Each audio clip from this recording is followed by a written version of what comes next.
Hey folks, Doc here. I'm traveling along Highway 401 just outside of the Quebec border, doing a little bit of a road trip with my buddy Steve. Say hi, Steve. Hello. Hello.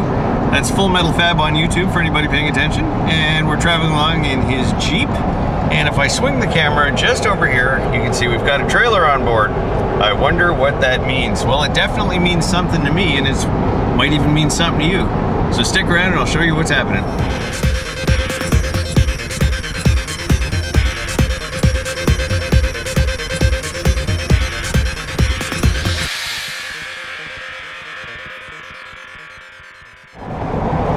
Bienvenue à Quebec.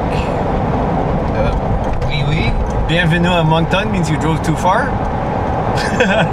Good to know. We have arrived at our destination. What the hell was that? The trailer. Okay. Ooh. All right. Entering Ontario again. It's good to be back. It's good to be back. And according to the GPS, we've got 453 kilometers to go before we even make a turn. Yeah, a little bit of a cruise. Doing pretty good. Right on. A little bit of scenery. A little bit more scenery. Oh, what's that? Yeah, baby. All right, so we're on the 401, about 60 or 70 miles from home. A little over an hour to go, and we see this guy doing one of those motorized parachute flying go-kart things strapped to your back, scooting across and over the highway deals. That's pretty cool. I don't know if I'd want to be doing that over a freeway. Personally, I think he's mental. Zoom, zoom, zoom, zoom. Nifty. All right, so we left at 6 o'clock in the morning. We've returned at 8 o'clock at night. We're about to unload the trailer. What did I get? Place your bets now.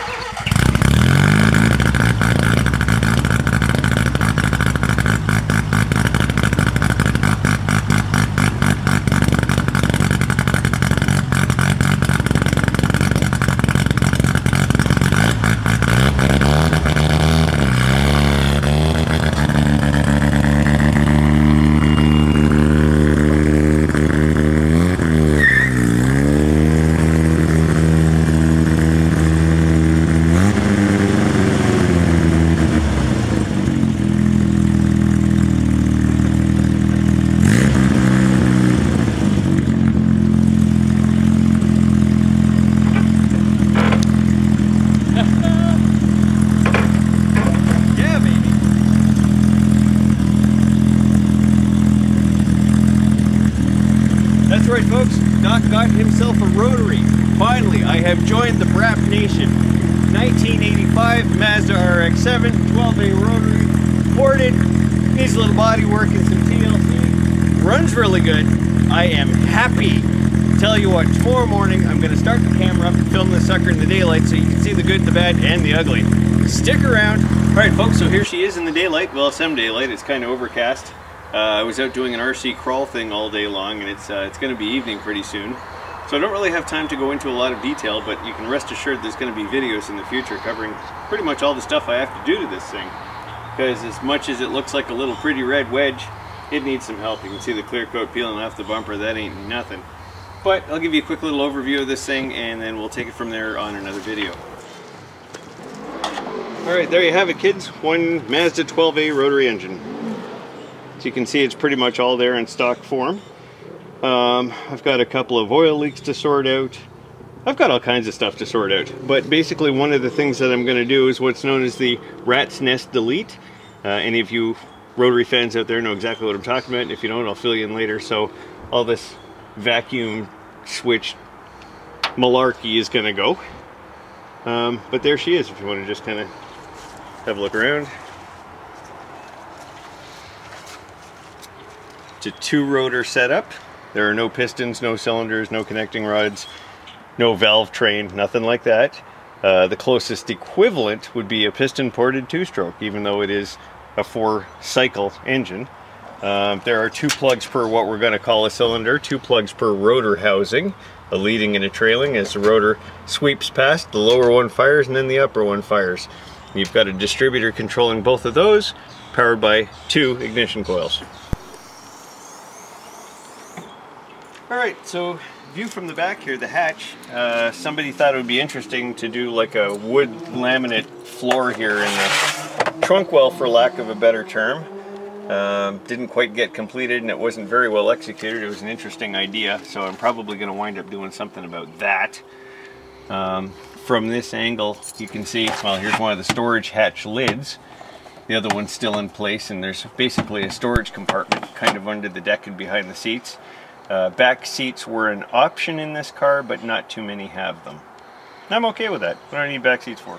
Alright, so passenger compartment, couple of basic seats. The upholstery really needs cleaning. Somebody thought it would be cool to paint this bezel white, so I'm obviously going to have to fix that. But, you know, here's the important stuff. 5-speed manual transmission, handbrake, 3 pedals with the stupid pedal covers, aftermarket wheel missing center cap. That's alright, it's all good. This is a cute little car. Boy, does it need a cleaning.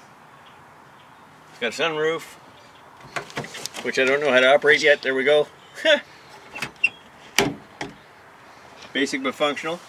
I don't know if you can see it from the angle you're on. I got to replace the windshield because there's a great dirty crack here. There's a crack on the other side too. Wish I'd have known about that. I didn't. I got to find another windshield. Alright, so in this shot here you can see one of the greater concerns I have with this car. It's a bit of a pain in the butt. Somebody had decided at all 4 corners of the car to install like an aftermarket fender flare, or over fender as they're sometimes called, and there's holes drilled in all the fenders. And if you look on this one, I should go to the other side of the car. If you look on this one, there's a row of holes here and then a higher row of holes.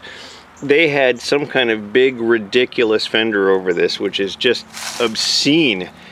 I unfortunately have to do hole filling all the way around. The lighting is going to be crap down here, but the rockers do have a couple of holes in them and a couple of bad spots. There's one on the other side too, so I've got some body work to do. I've got that blister there, which is nasty and obnoxious. She's definitely going to need some paint and body. The left-hand side taillight's damaged. My good buddy Randy down in Pensacola, Florida has apparently got a replacement light for me, which is fantastic. I owe you, buddy. And there's your fender holes again, and I don't even know why that crappy black spray paint is in there. I think what happened is they had the fender flares on, and then they got in there with a spray can and like fogged the wheel wells or something like that just to make them pretty and black again. I don't know. Front valance, he's kind of loose and wobbly. I've got to tighten that up and fix whatever it needs. What else is new? The wheels. I have no idea what the hell kind of wheels those are. I'd like to be able to identify them so I can find center caps for them again. After I clean them up, I think they'll actually look pretty good. And the tires are crappy and they've got to go. Alright, so you guys will forgive me for not bouncing off the walls and going whoopee, because I'm really excited, but I'm also really tired.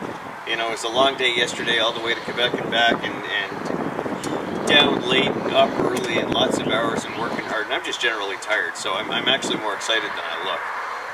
I'd like to take this moment to thank Steve Brown, that's Full Metal Fab on YouTube, for not only coming along for the ride, but for driving the ride.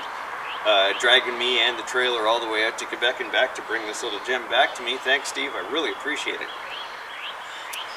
Now, for those of you out there in the audience that are God-fearing folks and are inclined to pray for somebody that really needs your help, there's a fellow by the name of Douglas Sweener, and he could really use a couple of good words on his behalf. I'm not going to tell tales out of school or get into his situation, but the long and the short of it is the poor fella's been dealt a pretty bad hand, and he could use your prayers. He's a good guy, and you know, this just basically kind of sucks.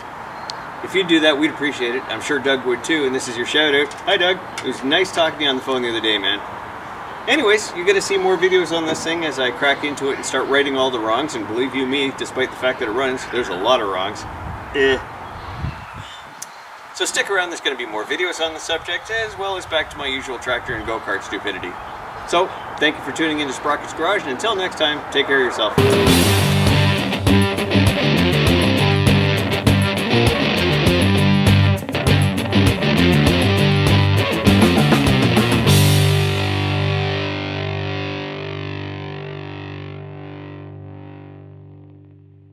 O'clock so I can say 8.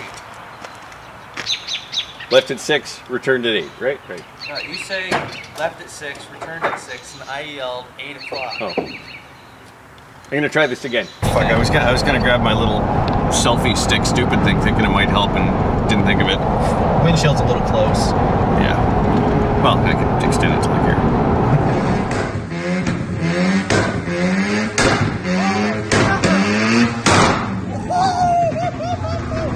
Holy shit! Holy Christ! Dude!